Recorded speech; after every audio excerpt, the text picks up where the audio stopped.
Hello, wrestling fans. Blake Smith from Walking the Ropes, and welcome to another episode of Walking the Ropes Wrestling Review for AEW Rampage from Orlando, Florida. To open Rampage, we had the TNT Championship three-way match. Sammy Guevara defending against Darby Allin and Andrade El Idolo. Love the idea of this match, as Sammy has beaten both men separately, and now is he able to do this the same in one match? Sammy and Darby team up at the start to target the bad guy Andrade, and they trap him and eventually send him to the outside, and they themselves start to brawl like we eventually knew would happen.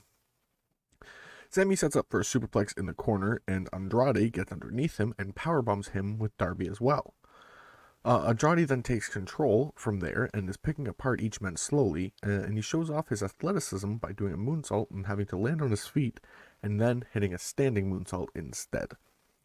Andrade remains in control for a moment, but Sammy then hits a coast-to-coast and allows for Darby to take control in the ring, as he dumped Sammy outside.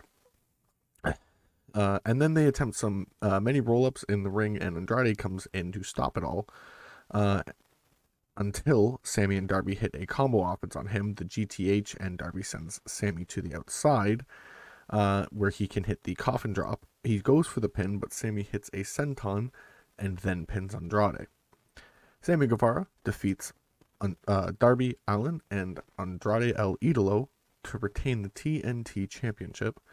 From a Malteser scale, I gave this a 3.75 out of 5. It was a very good match. I loved how they did it and the way they delivered on it, but overall, for my WTR scale, I gave it a 4 out of 5. The story for this build was much better than the actual match itself. I really enjoyed the way it all went, and I didn't really think Sammy was going to lose the title. Sammy then goes to shake Darby's hand, but Darby just leaves instead. Death Triangle is in the ring, and they say that their three will defeat the House of Black this Sunday. The house appears on the monitor and says that they didn't really lose, and then they appear behind them in the ring, and Alex says that he wasn't referring to the three in the ring. The house has their monster, Brody King, and now they have theirs, and out comes Eric Redbeard. And he just decimates the security in the ring that appeared so that way none of the brawl would happen. He even dumps Brody King to the outside to prove who he is, and then Penta Oscuro sends a message by snapping a security guard's arm. Scorpio Sky is finally getting his title match, and the title match he's wanting, and he is planning to take the title from Sammy. I believe they said next week. We get a singles match, Keith Lee versus JD Drake. JD Drake tries his best to best Lee, hitting a few stiff chops and then getting stopped dead. Lee is such an awesome person to see in the ring. He just slowly picks apart JD as he smiles in adoration of the crowd. JD, though, stuns Lee for a moment and hits a huge moonsault and then goes for a flying crossbody, but Lee then catches him and hits a big slam and pins JD Drake. Keith Lee defeats JD Drake, and from a Malteser scale, I gave it a 3.25 out of 5. It was a very good match, but I mean, we kind of expected Lee to just walk through him. For the WTR scale, I gave it a 3 out of 5. Very good story-wise, but I mean, the match did just kind of come out of nowhere. After the match, the wingmen jump Lee, but he takes care of them and stares down Hobbs and Starks, who were kind of coming down the ring. CM Punk is shown from Wednesday, and he's pissed off and says the old CM Punk is back, and MJF should be careful what he wishes for because he'll be holding nothing back. Smart Mark Sterling talks about the TBS Championship match at Revolution, and he made sure Ty can't touch Jade. But then Ty and Jay appear, and they must have found a loophole because Ty then super kicks and lays out Jade Cargill.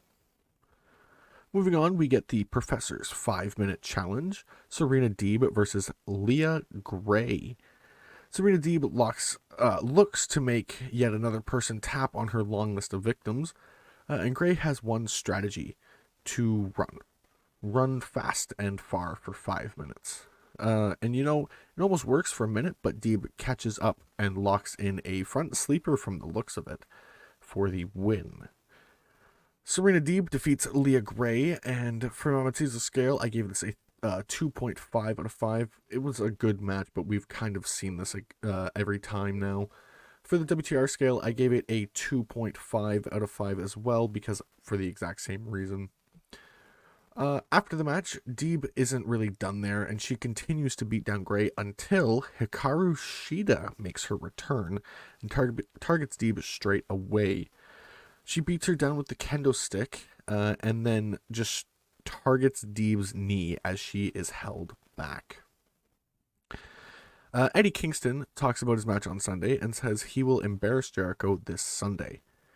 And finally, we get Mark Henry interviewing interviewing Ethan Page and Christian Cage, who are fighting in the main event to determine the final member of the Face of the Revolution ladder match. Page says he and Cage debuted at the same night, and Page will prove that he was the best one of the two.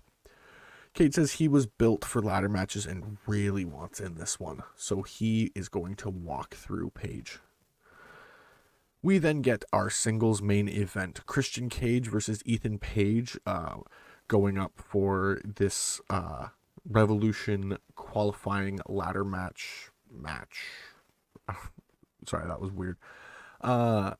Page holds true to the statement that he just said, that he is going to try his best to dominate. And he gets, he is in control for a good moment, but he gets stunned by Cage, and Cage then slips up. So they kind of both, make their mistakes. So both men take control, start beating each other down eventually, swapping back and forth. But it looks like Cage is going to end it, but he isn't quite able to, and then even Ethan Page is close to getting the finish there. It almost looks like, as they swap back near falls, but eventually Cage comes back with a hard-fought flurry of attacks, only to be stunned and stopped as he's sent into the ring post and almost takes the Eagle's edge, but he pops out and turns it into the kill switch for the win. Christian Cage defeats Ethan Page to qualify for the Face of the Revolution ladder match at Revolution. For my Malteser scale, I gave it a 4.25 out of 5. It was a very good match, and I really enjoyed watching these two just go at it. And I'm looking forward to see Cage in the ladder match. That makes it Wardlow, Keith Lee, Powerhouse Hobbs, Ricky Starks, Orange Cassidy, and now Christian Cage, I believe, is the final lineup for that match. After the match, Jurassic Express comes down to congratulate Cage, but they get stopped by the Elite, who just start to argue over who should steal the tag belts. They then get the belts taken away themselves, and Jungle Boy hits a huge dive, and, Jurassic Express then celebrates in the ring.